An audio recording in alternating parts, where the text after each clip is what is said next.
On today's episode of the CLS Experience, we have a very special treat. She's a serial entrepreneur, powerhouse, and huge beacon of inspiration. She's the founder of Headbands of Hope, a college dorm room startup that has donated over 1 million headbands to children affected by cancer. She's a camping connoisseur, speaker, creator of the Mic Drop Workshop, and best-selling author of the unbelievable book, Chasing the Bright Side.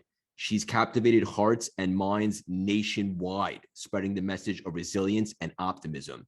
She's just an overall juggernaut in all facets of life and a phenomenal human being. Please welcome the brilliant, ambitious, beautiful philanthropist and outdoor enthusiast, dynamic Jess Ekstrom. How you doing, Oh my Jess? gosh. If I ever get a movie deal, I am tapping you to narrate the trailer. That was incredible. First of all, you mean when you get the movie deal? Yes, when I get the movie deal. But oh my gosh, I almost forgot I was on this podcast. I was just listening. I was like, this sounds good. Who is this? Oh wait, that's me. Yeah. I'm really happy that I did right by you. I always get a kick out of seeing the reactions to the guests and so forth. But the whole irony is you wrote it. It's your life, Jess. Oh my gosh. Well, the spin that you put on it, I think you said camping enthusiast or something. I don't know if anyone's ever added that ad lib in, and I love it. Good. We're going to have a lot of fun today. You and I could have talked forever before we hit record and went on air. I'm excited to build a friendship. We just hit 1 million downloads for the audience listening. If you're not 100% familiar with Jess right now, you're about to be. And I highly suggest you go out and check out what she has going on even a little further. We love to get a little bit of a background and so forth. Before we jump around a little bit, we're going to get a little weird. You ready for me, Jess? Oh, I like it. Let's do it. What is your superpower? Ooh, my superpower is hearing someone's story and telling them what their keynote should be. It's good. I have a weird, that's so Raven, I see it as soon as they say it. I'm like, here's your title, here's your message, go. Yeah, that's phenomenal. And that's very valuable, especially to a lot of entrepreneurs and so forth who, there's a difference between going through stuff and then telling a compelling story where the audience, right, finds it captivating and so forth, right? Yeah, I like to call it the premise and the promise. You have the premise of your story, the narrative of how you got here, but the promise is what's in it for the listener, what's in it for the audience. How can they extract the universal experience from it? Not everyone might live in Manhattan and have 1 million podcast downloads, but what part of your story can people then apply to, someone who's living in Iowa on a cattle farm? Yeah, 100%. You obviously have an incredible story, and we'll get to that in a little bit. Did you find it challenging to put it together, or that came pretty natural to you? I think I'm having it. At first it was natural. And I think in recent years, I've had a little bit of trouble putting it together with my just passions changing, Sure. I started my company Headbands of Hope out of my dorm room in college. And I saw kids wanted to wear headbands after losing their hair. And I call it the dumbest, smartest moment of my life where I was like, oh, I could do that. I could provide headbands to kids with cancer. And it's been an incredible run. And 10 years later, we've got a deal with the NBA. We've donated to every hospital in America in 22 countries, and it's just absolutely booming. And through that, I've found other passions like speaking and helping women speak through Mic Drop Workshop and my new tech startup. And so I feel like I have the Headbands of Hope story down pat, and now evolving it into these other facets of me has been a little bit challenging. Yeah, no, I could definitely appreciate that. And it's relatable to me. And obviously you've had tremendous success, like you just attested to with the Headbands of Hope. When you started to put this thing together, and I believe you attested to it, the smartest and dumbest idea at the same time, it's huge. I mean, it's made a major impact in this world. Did you see that big of a vision when you first started it? Oh my gosh, I wish I could tell you that I had a plan. I mean, it was, I think it was one of the best things to be 19 and have no idea what I was in for, because I was just purely moving through optimism and passion and just knowing that I was solving a problem. I don't think that today, knowing what I know now and having all this data, it's like we get into this analysis paralysis where I didn't have a 5-year plan. And I think that was the best thing that I could have done, was have no plan. Because also at the end of the day, sometimes I have plans and then something else completely different happens and it's even better. So I'm like, why have such rigid outcomes planned in your mind when there's just so many winning scenarios that like you don't even know exist yet? Yeah, that's beautifully said. So much abundance out there. So it's like you have Yeah, an, abundance is a great word for it. Yeah. yeah, you have an intention, you put it out there, and then you kind of surrender and flow. Yeah, exactly. I think that, I like to call it more of a North Star. It's like if you have a mission or something that you're passionate about, for me, it's helping women win and advance as thought leaders. And if that's my North Star, I'm never going to arrive at it. Like I'm never going to have a moment in my life where I'm like, yep, I've done it. Like, crossed off my list, but I will always use it for guidance. And that's what, North Star is there for, to not arrive, but to use for guidance. And so I think instead of thinking of your life in terms of an outcome and a destination on a map, it's like, well, what's the North Star of it? Because you're never going to arrive, but you can always use it for guidance. Yeah, and this is exactly why I had to have you on the show. As I was saying before, when I like, there's so much synergy and so much similarities, and I always say that something very similar. Like you have to have that mindset, like you never arrive, and then you keep going. You stay focused, you stay driven, you stay excited, and obviously celebrate the small wins. And let me be honest, that's something that I need to do a little bit better of a job. Is to kind of just take a second and acknowledge some of the small wins, but ultimately continue on the journey and be open to some of the other possibilities. Right? Yeah. I think it was a tough moment for me, like 3 or 4 years ago, where I kept thinking that I was going to arrive. I don't know what I had in my mind, but I just kept thinking that whatever was next on my list was going to be that tipping point of arrival. Like once I can land a TED Talk, once I can get a book deal, once I can have this amount of, subscribers to my email list, or, whatever, once I can have, like 1 million podcast downloads, which is incredible. And then I'm sure you felt this, like maybe it's when you hit your million mark, like it happens and then it comes and goes. And so you start thinking, well, what is it? That was supposed to be the thing that was going to help me feel like I've made it. And then, there have been so many blaring moments in my life, like where I just was kind of hit in the face with why I started this in the first place, whether that was a hospital visit at Headbands of Hope or a woman, taking my course and getting paid to speak. Like that's why I do it. And that isn't always measurable. Like so many of our achievements are quantifiable, measurable. We can touch it. We can post it on our LinkedIn. But success is way more intrinsic than we'll ever know. It's a feeling, not a number. And so like if you can measure it, it's not success. And so when I stopped trying to measure success and think of it in terms of like tangible outcomes, and rather go the North Star approach of like, am I serving the thing that I want to serve? And am I moving the needle today? That was when I started to have a much healthier mindset to my work and to my goals. Because it was tough for a while. I felt like I was on a hamster wheel. Yeah, for sure. The only negative I got going on is we don't have 10 hours to chat today, because I agree with everything you're saying. And it's like you're inside my brain taking up real estate, because my next question, and I love to ask some of the most successful people in the world, like, what is your definition of success? But you just answered it. And everybody has a different answer. And I personally could not agree with you more. And it's like when I was younger and I was on Wall Street and a bit more immature, to say the least, I used to measure success by materialistic things and stuff like that. But ultimately now it's like, I receive validation from making an impact, for contributing, for someone listening to this episode and be like, wow, you helped me change my perspective, or, that really helped me, and so forth. And ultimately, success is measured by how happy you are at the end of the day. Mm-hmm. And so what did you have, like a wake up call, or what was how did you stop measuring success from materialistic things? I felt empty, and I'd always felt guided, like I was meant for something more. But being on Wall Street for 10 years and being a business owner and so forth, I got caught up in the rat race. And I was miserable. I was plugged into the matrix, every single day. I felt like I was waking up and going to a job.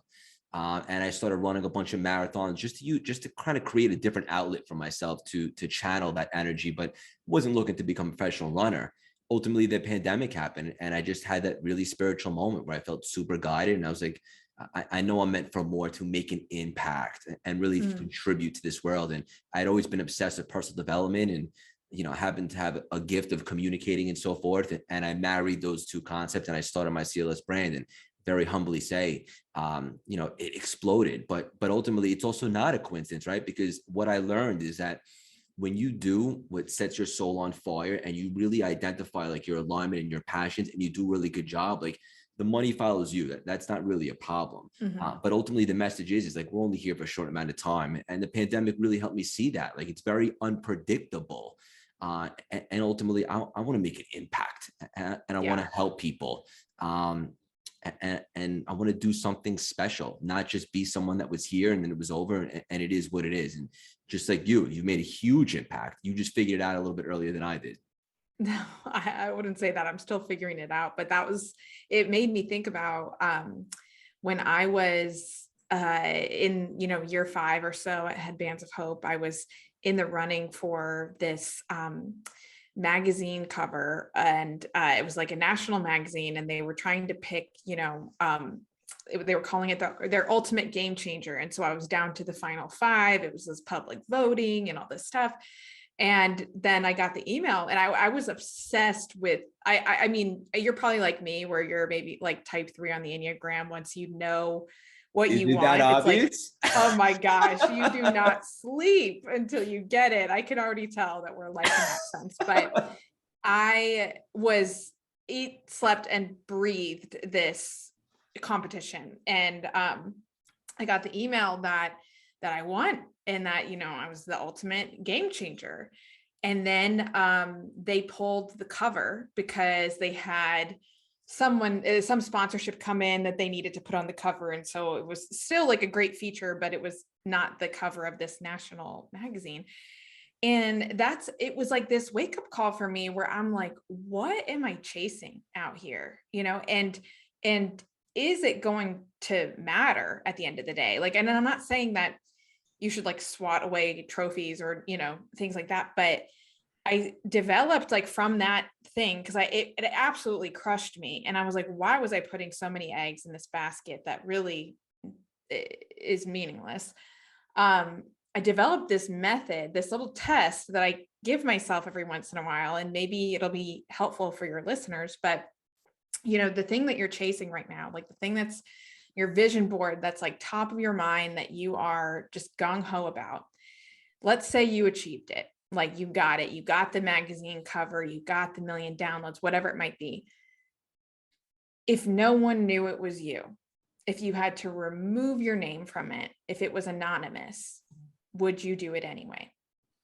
And that for me is like such a gut check of, am I doing something based on how it looks or based on how it feels? Am I doing it for the achievement or for the success?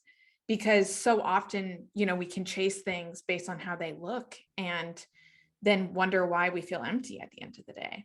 Yeah, that's pretty deep stuff. And I'm going to use that analogy myself as I go on this journey called life. And it's a beautiful thing.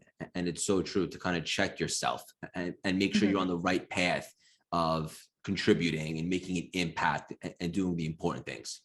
As a wise philosopher once said, check yourself before you wreck yourself. This is awesome. I think that was Gandhi. Yeah. I want to ask you, because everybody in some capacity has been impacted by cancer. My father right now is battling lung cancer, and it sucks. Oh, I'm sorry. There's no sugarcoating it. Thank you. I ran the New York City Marathon a little over a month ago to inspire him and also raise money for American Cancer Society. So I've been impacted by it, of course. But what was that moment like when you decided during the Make-A-Wish to really go all in on the headbands thing? Besides it just being a good idea because you could do it, I know that there was more there. What was that moment? Yeah. Like? Yeah. Well, first of all, I'm sorry about your dad, and Thank you, guys. Everyone has been touched or impacted by cancer, which I think, makes Headbands of Hope, what we do, resonate with so many people. But, I had seen when I was at Make-A-Wish for my internship, a lot of kids being offered wigs and hats and getting headbands instead.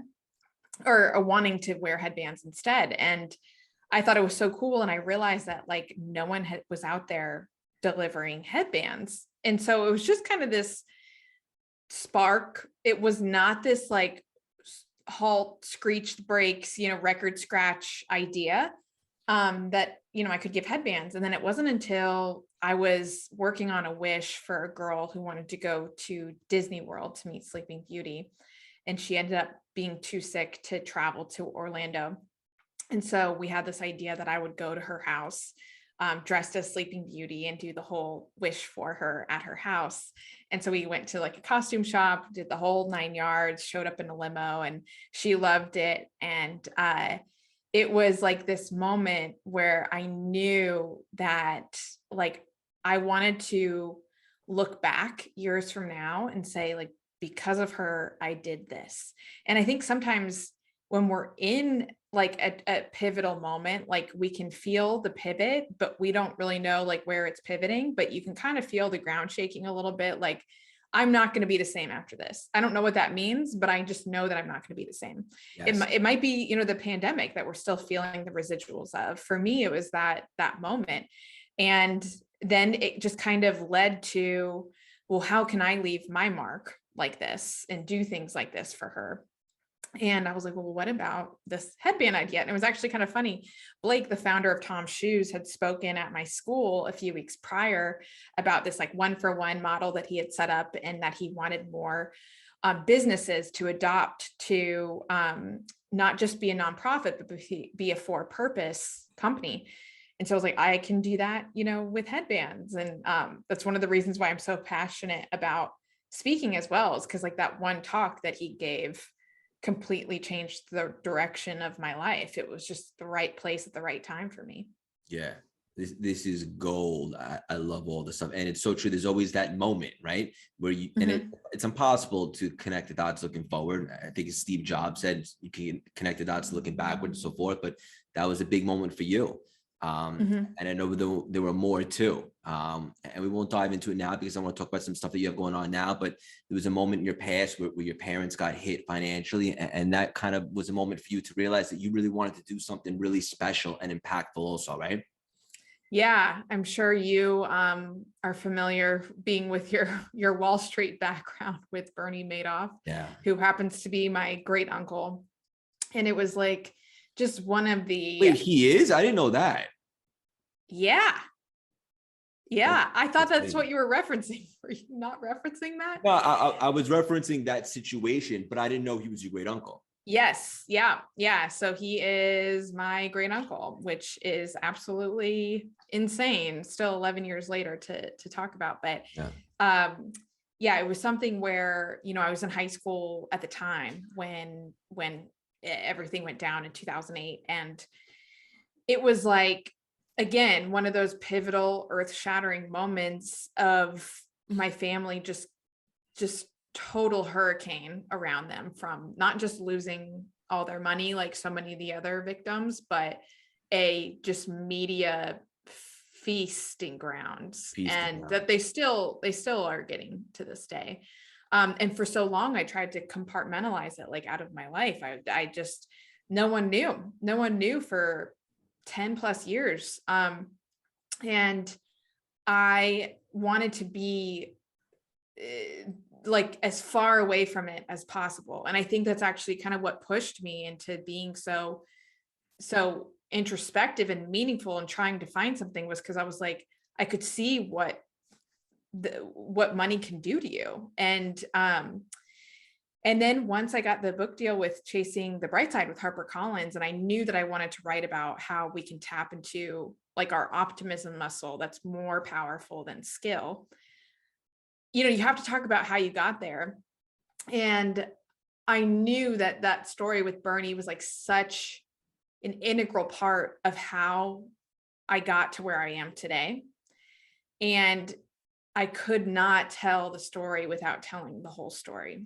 And so Chasing the Bright Side is when I finally came out with him being my uncle, and just expecting to have a target on my back. And it's been such the opposite. And it's crazy because so many people reach out to me that they have some sort of skeleton that they've been hiding, like I was. And you just realize that like it's all just part of your story, you know? And one of the big takeaways from that part of the book is like hard times give us a choice. You know, they can be the excuse as to why we do less, or they can be the reason as to why we do more. My favorite analogy is that like boiling water can soften a potato or harden an egg. So it's really not as much about the circumstance that we're in as it is about the subject, you know, as it is about who we are. So things can happen to us, but we still get to decide what it means and what we do next. Yeah. And optimism, for the audience listening, like run that back. Like it's a choice, right? Mm-hmm. Like stress is a choice, and so is peace. And you can change your perspective, and you can develop optimism. And we're going to get into that in a little bit, because that's one of the many things that I love about you and how important and significant optimism is. But I wanted to ask you this selfishly, because I saw you talk about this and I just thought it was gripping, and I want to run it by you. There's a big difference between reacting and responding. Mm-hmm. I love that. Yeah. I think that, you know, something that I am working on is responding. I can be Same. impulsive. Yeah.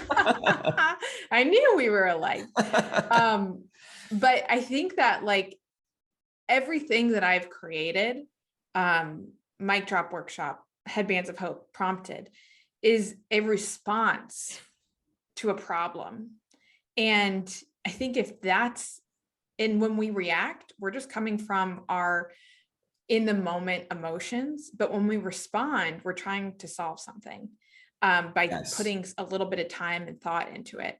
And so although it's not natural for me and I have to continuously put space between my events and my response, it's something that I think is what makes me a good entrepreneur and is what made me my version of success, because I'm not just reacting to every single thing around me. I want to respond so that I can actually move the needle and make it better. So are you struggle with responding as well? Yeah, like I always try to transform from reactive to proactive.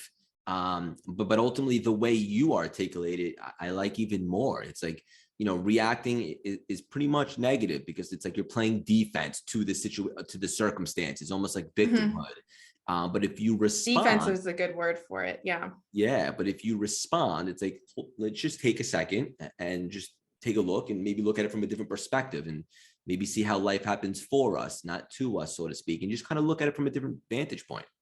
And it's hard because like our whole ecosystem now is just built to react, push notifications, you know, likes, like email. It's just all reactive. And the pressure to respond to things immediately and turnaround times is just like we are just becoming reactive. And so it's really important to try to develop that a little bit of space between what happens and how we respond.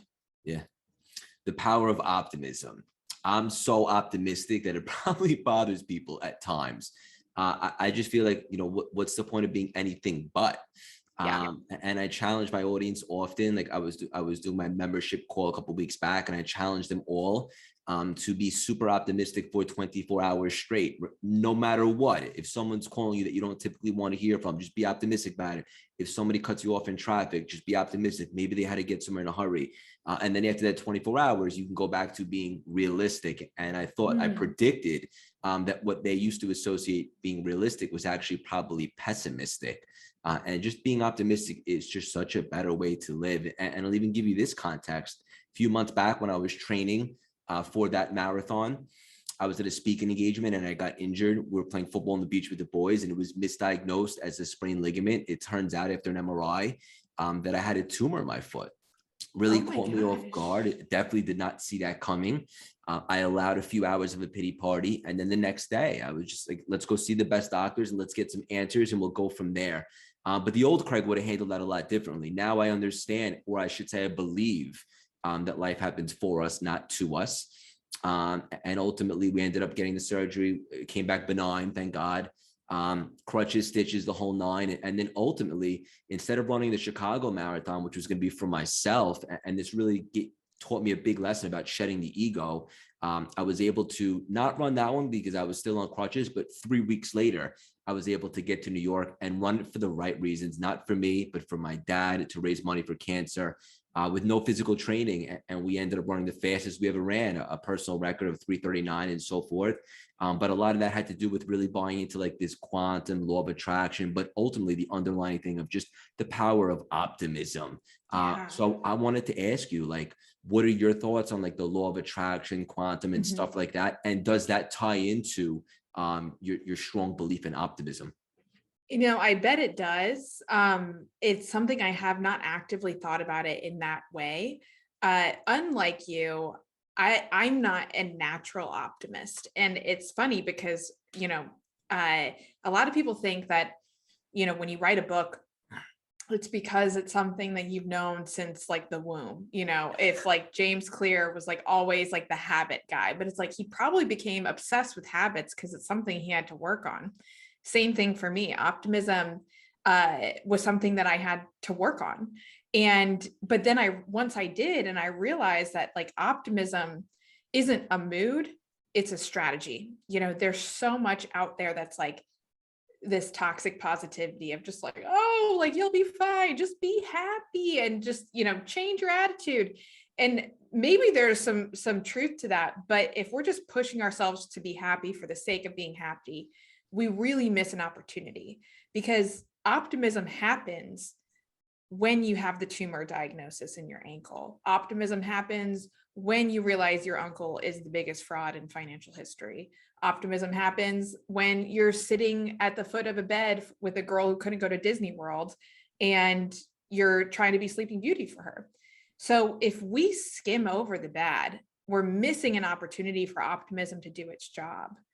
And I think that I realize that in order for me to do my best work, I have to sit with my bad feelings. I have to sit with the tough stuff, because then I'll never be able to innovate a solution. And so optimism, I think, is not this toxic positivity of being happy all the time.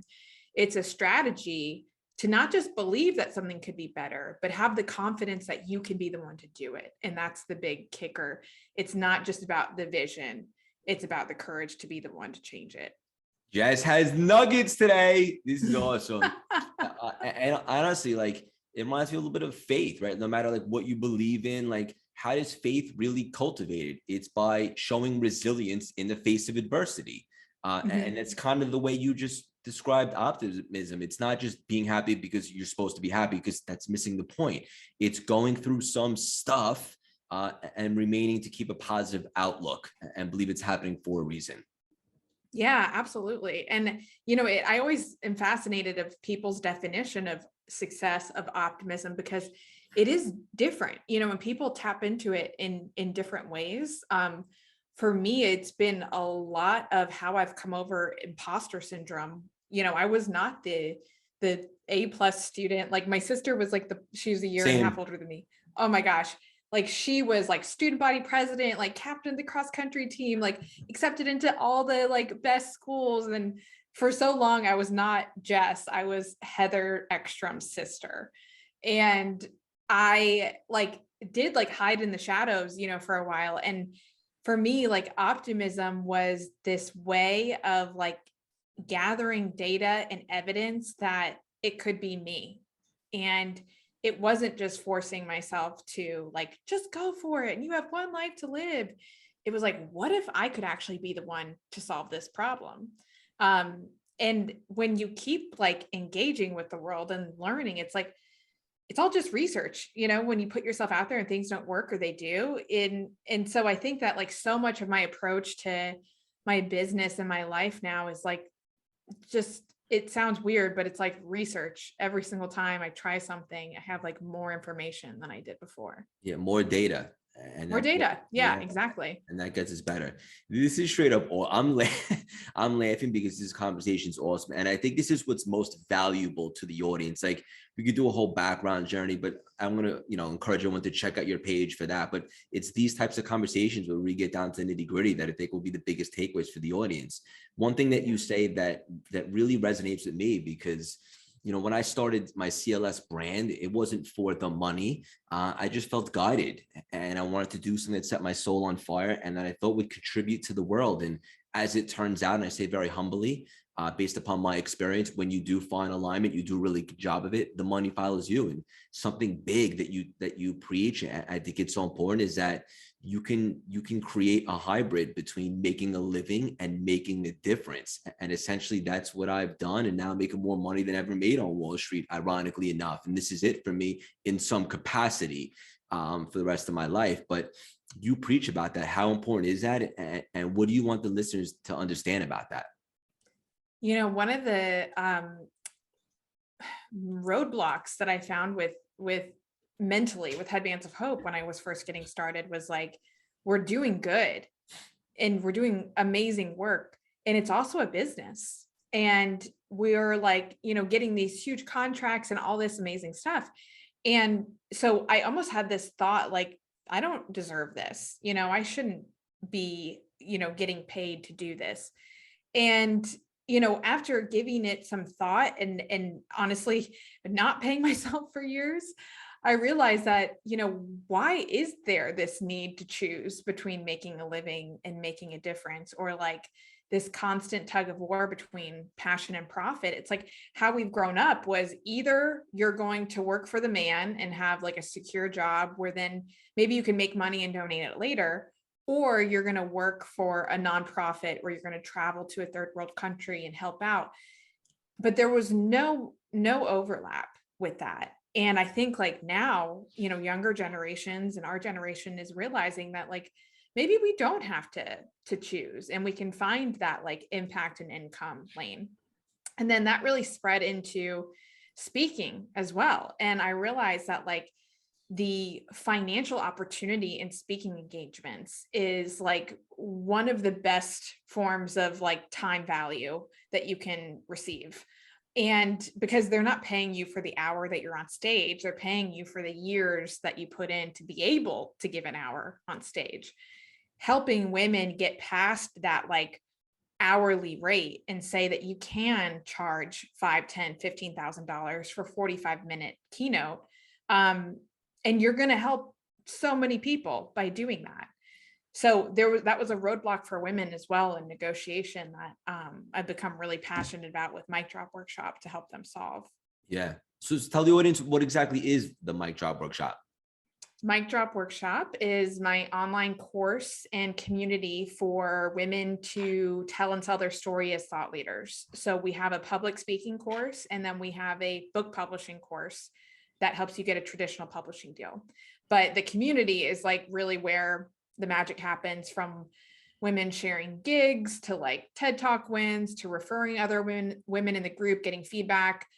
Speaking and thought leadership, I think, can be like one of the most collaborative industries if you let it. And, when you think about it, like you let it. Yes. Yeah. If you let it, like if you get booked to speak at an event and they love you, even if they love you, they're probably not going to book you at that same event next year. They're going to look for someone else. So it's no skin off your back to say, hey, like actually you should book Jess for your next one.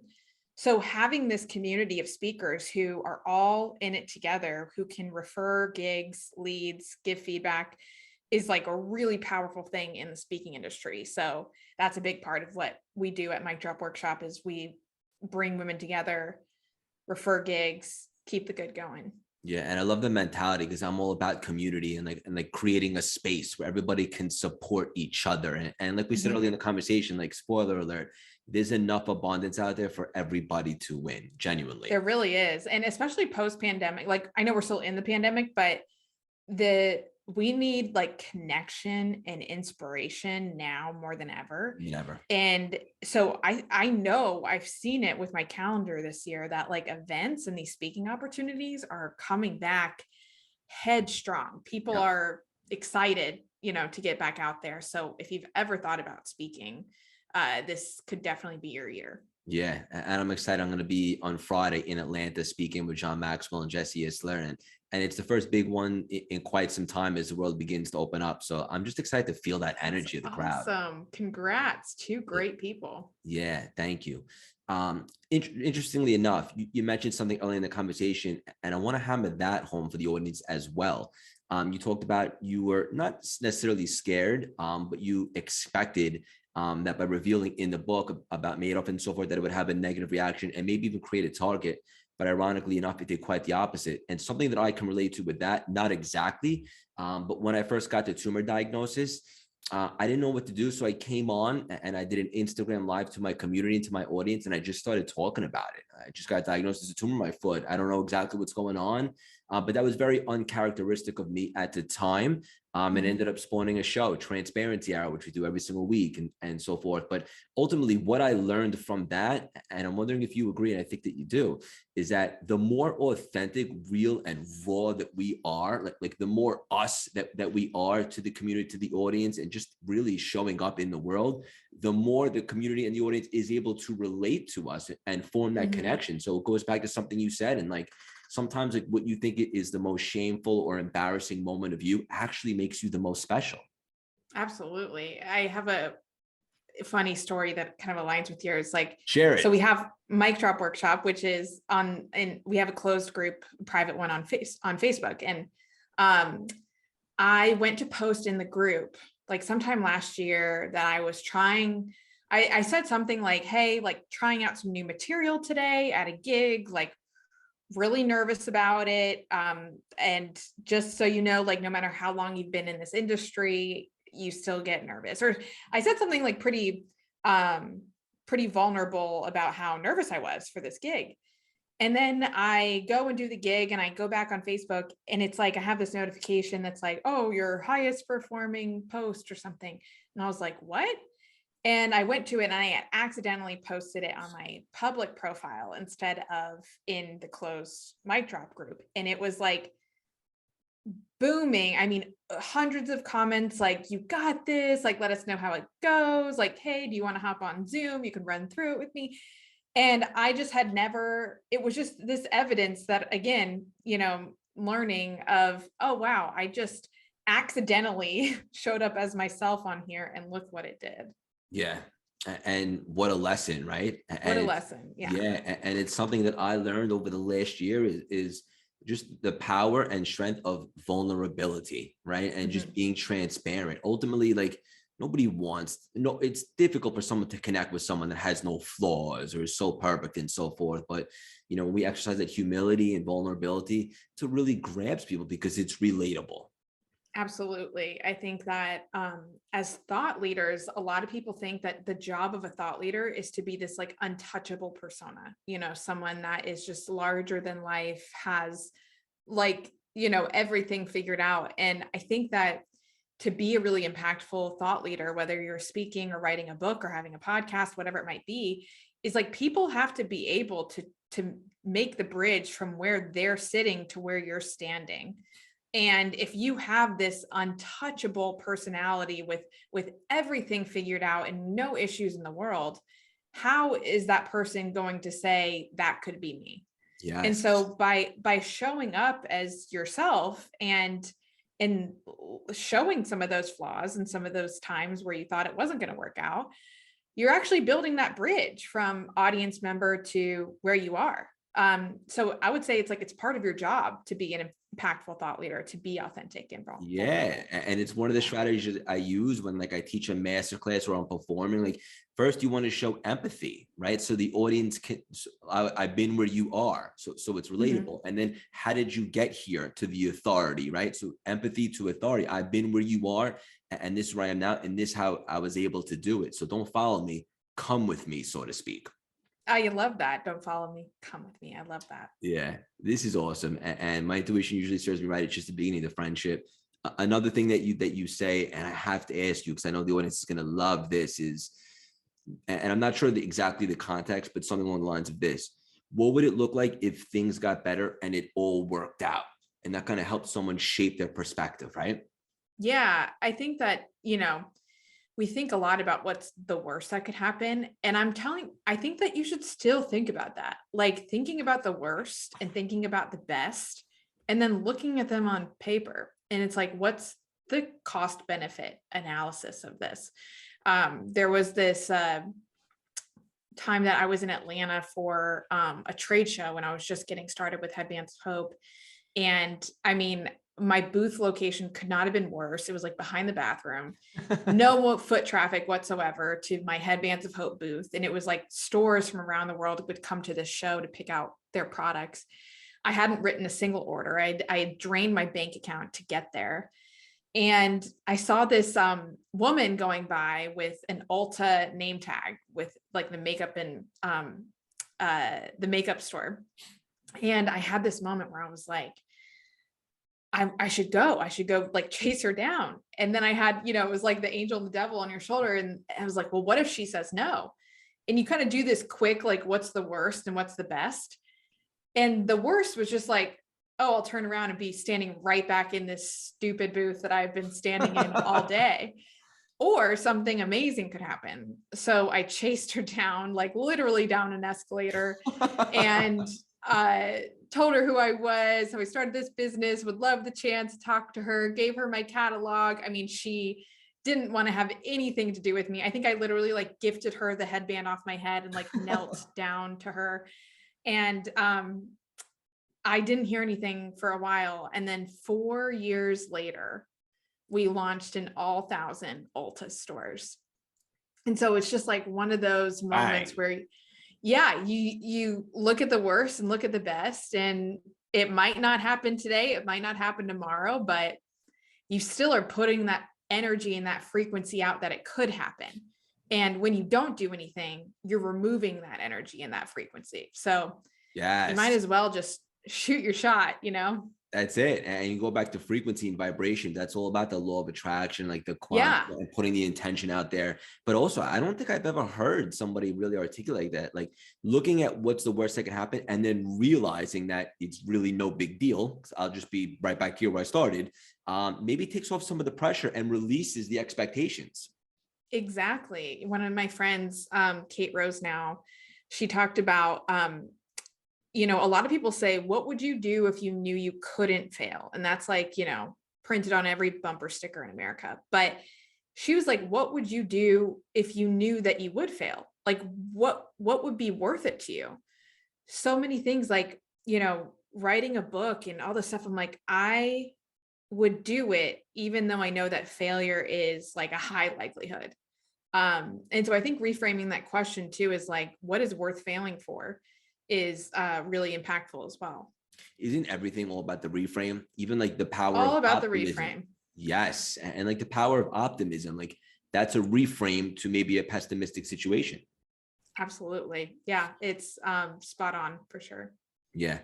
For all the budding entrepreneurs out there that want to do something, they look at you and they see so much success with the speaking, the book, the workshops and all that. We both know it doesn't go up in a straight line. I wish it did. Yeah. Yeah, of course. But that's where we build all the resilience and the courage and so forth. What's one thing you would say to them if they're a little scared to start? I would say that a lot of your moves might feel like ink, but it's only chalk. Like so much of what we do feels like it has to be so permanent. Even if I speak at like a high school and they think about where you go to college or all these decisions in life that feel like they are just set in stone. And I would just say, give yourself permission to evolve. Always be a student, even when you're the teacher. So like, just keep learning. I know that sounds cheesy, but no, it doesn't. It's so important. Yeah. Beautifully said. And look, if you guys are going to take advice from anyone, take a look at what Jess has done and the impact that she's made. And again, we're learning every single day, right? Like I know significantly more today than I did last week. And that's a beautiful thing, but it's not nearly as much as I'll know next week. And also we don't know what we don't know. So you put yourself out there. And ultimately, I think the biggest risk of all is really not taking that shot. Would you agree? Absolutely. I would totally agree. I think about like where I am today and the little moments in time where if I had not gone for it, like where I would be, even just certain emails that I fired off that like led to a Canva commercial or like stuff that you're just, wow, if I had not gone for it, where would I be? So it's, and that's also everything that you see is sitting on a mountain of no's. So just remember that. Yeah, you're a visionary and I love it. And like I said earlier, I could talk to you for 10 hours. I wanted to ask you about this before we wrap it up. You spoke something along the lines of the difference between inspired ambition and anxious ambition. And when I heard you talk about that, I felt some type of way because I had been there and you helped me personally articulate the difference. And I like the audience to chew on that as well. Yeah. So sometimes like we wake up and we have this itch to work, and it can come from two completely different places. So anxious ambition is when we work or we move because we feel like we're behind. And whether that's in comparison to someone else, whether it's because it's something that we feel like we should be doing, or we feel like we're not enough. And so we work to try to fuel like this empty bucket. But inspired ambition is when we work because we know we're solving a problem, or we know that we're making something better, or we're hit with an idea that we can't stop thinking about. And so anxious ambition comes from like outside feeding in. Inspired ambition comes from inside feeding out.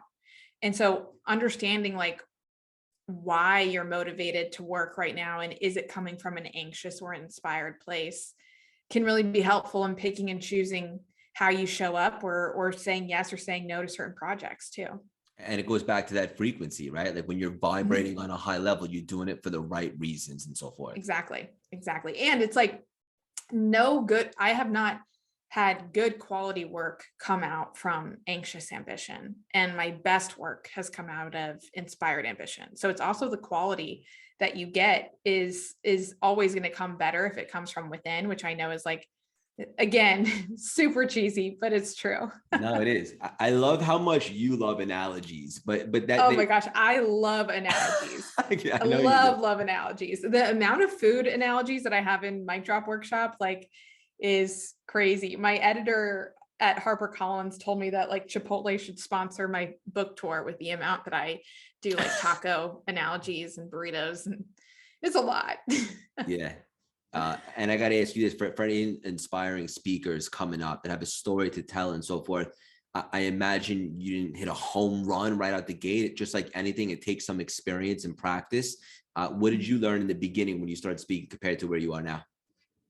Oh my gosh. I can't look at some of my old footage. I get so cringe. I'm like, I can't believe it. But I would say that cross it off as a win. Anytime you get up there, and actually our mutual friend Antonio Neves told me that when I was like immediately walking off stage and wanting feedback, he's like, you know what, just cross it off as a win.